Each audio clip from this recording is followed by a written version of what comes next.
لیکن انہوں نے کہا کہ یہ اسلام میں مسجد کو سیکورٹی کے نام پر سیکورٹی گارڈ رکھنے کے بجائے نماز کے فوراً بعد تالا لگا دینا اور اللہ کی عبادت کے لیے بند کر دینا کیسا ہے؟ دیکھیں، مسئلہ یہ ہے کہ چونکہ اب مسجدیں ہمارا عرف یہ ہے کہ ایک مخصوص وقت تک کھلی رہتی ہیں، اس کے بعد بند ہو جاتی ہیں۔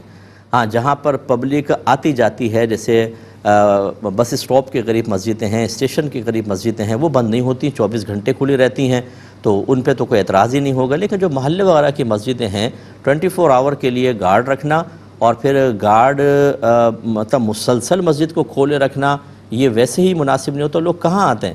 ایک آدھ آدمی کوئی آ جائے گا دیر سے۔ تو خلاصہ کلام یہ ہے کہ جب تک جو عرف ہمارے ہاں قائم ہے کہ عشاء کے بعد مطلب اتنے وقت تک لوگ اکثر آتے ہیں، اس کے بعد سنسان ہو جاتا ہے، اس وقت تک مسجد کو کھلا رکھنا چاہیے۔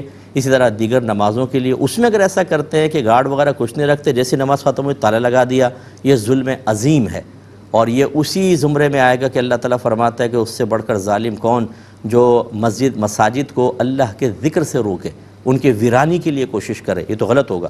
لیکن اگر نماز کے بعد ایک مخصوص وقت تک، جیسے عمومی طور پہ مساجد کے اندر ہوتا ہے، مسجد کھلی رہتی ہے، جب نمازی نہیں ہوتے تو بند کر دیتے ہیں، تو پھر اس کی گنجائش نکلے گی۔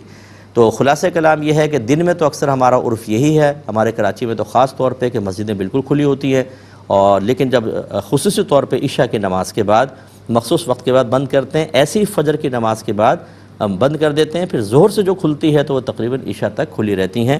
یہی طریقہ اختیار کرنا چاہیے۔